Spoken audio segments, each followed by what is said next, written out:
വിശുദ്ധ യോഹന്നാന് ലഭിച്ച വെളിപാട് അധ്യായം 17. കുപ്രസിദ്ധ വേശ്യയും മൃഗവും. 7 പാത്രങ്ങൾ പിടിച്ചിരുന്ന 7 ദൂതന്മാരിൽ ഒരുവൻ വന്ന് എന്നോട് പറഞ്ഞു, വരുക, സമുദ്രങ്ങളുടെ മേൽ ഉപവിഷ്ടയായിരിക്കുന്ന മഹാവേശ്യയുടെ മേലുള്ള ശിക്ഷാവിധി നിനക്ക് ഞാൻ കാണിച്ചു തരാം. അവളോടുകൂടെ ഭൂമിയിലെ രാജാക്കന്മാർ വ്യഭിചാരം ചെയ്തു. അവളുടെ ദുർവൃത്തിയുടെ വീഞ്ഞു കുടിച്ച് ഭൂവാസികൾ ഉന്മത്തരായി. ആ ദൂതൻ ആത്മാവിൽ എന്നെ മരുഭൂമിയിലേക്ക് നയിച്ചു. ദൈവദൂഷണപരമായ നാമങ്ങൾ നിറഞ്ഞതും 7 തലയും 10 കൊമ്പും കടും ചെമ്പു നിറമുള്ളതുമായ ഒരു മൃഗത്തിന്മേൽ ഇരിക്കുന്ന ഒരു സ്ത്രീയെ ഞാൻ കണ്ടു. ആ സ്ത്രീ ധൂമ്രവും കടും ചെമപ്പും നിറമുള്ള വസ്ത്രം ധരിച്ചിരുന്നു. സ്വർണവും വിലപിടിച്ച രത്നങ്ങളും മുത്തുകളും കൊണ്ട് അലങ്കൃതയുമായിരുന്നു. വേശ്യാവൃത്തിയുടെ അശുദ്ധികളും മ്ലേച്ഛതകളും കൊണ്ട് നിറഞ്ഞ ഒരു പൊൻചഷകം അവളുടെ കയ്യിലുണ്ടായിരുന്നു. അവളുടെ നെറ്റിത്തടത്തിൽ ഒരു നിഗൂഢനാമം എഴുതപ്പെട്ടിരുന്നു, മഹാബാബിലോൺ, വേശ്യകളുടെയും ഭൂമിയിലെ മ്ലേച്ഛതകളുടെയും മാതാവ്.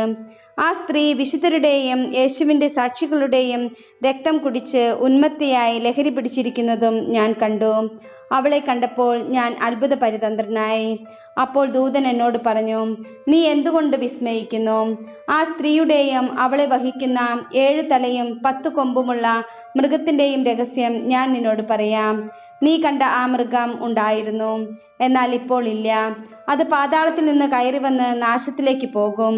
ലോകസ്ഥാപനം മുതൽ ജീവന്റെ പുസ്തകത്തിൽ പേരെഴുതപ്പെട്ടിട്ടില്ലാത്ത ഭൂവാസികൾ ഉണ്ടായിരുന്നതും ഇപ്പോൾ ഇല്ലാത്തതും വരാനിരിക്കുന്നതുമായ ആ മൃഗത്തെ നോക്കി വിസ്മയിക്കും. ഇവിടെയാണ് ജ്ഞാനമുള്ള മനസ്സിന്റെ ആവശ്യം. 7 തലകൾ ആ സ്ത്രീ ഉപവിഷ്ടയായിരിക്കുന്ന 7 മലകളാണ്.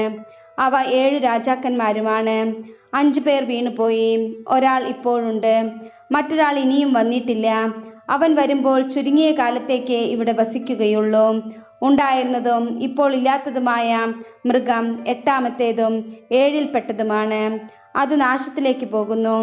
നീ കണ്ട 10 കൊമ്പുകൾ 10 രാജാക്കന്മാരാണ്. അവർ ഇനിയും രാജ്യത്വം സ്വീകരിച്ചിട്ടില്ല.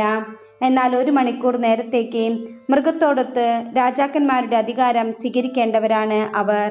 അവർക്കൊരേ മനസ്സാണുള്ളത്. തങ്ങളുടെ ശക്തിയും അധികാരവും അവർ മൃഗത്തിന് ഏൽപ്പിച്ചു കൊടുക്കുന്നു. ഇവർ കുഞ്ഞാടിനോട് യുദ്ധം ചെയ്യും. കുഞ്ഞാട് അവരെ കീഴ്പ്പെടുത്തും. എന്തെന്നാൽ അവൻ നാഥന്മാരുടെ നാഥനും രാജാക്കന്മാരുടെ രാജാവുമാണ്. അവനോട് കൂടെയുള്ളവർ വിളിക്കപ്പെട്ടവരും തെരഞ്ഞെടുക്കപ്പെട്ടവരും വിശ്വസ്തരുമാണ്. പിന്നെ അവൻ എന്നോട് പറഞ്ഞു, വേശ്യ ഇരിക്കുന്നതായി നീ കാണുന്ന ജലപ്പരപ്പ് ജനതകളും ജനസമൂഹങ്ങളും രാജ്യങ്ങളും ഭാഷകളുമാണ്. നീ കാണുന്ന 10 കൊമ്പുകളും മൃഗവും ആ വേശ്യയെ വെറുക്കും. അവളെ പരിത്യക്തയും നഗ്നയുമാക്കും. അവളുടെ മാംസം ഭക്ഷിക്കുകയും അവളെ അഗ്നിയാൽ ദഹിപ്പിക്കുകയും ചെയ്യും.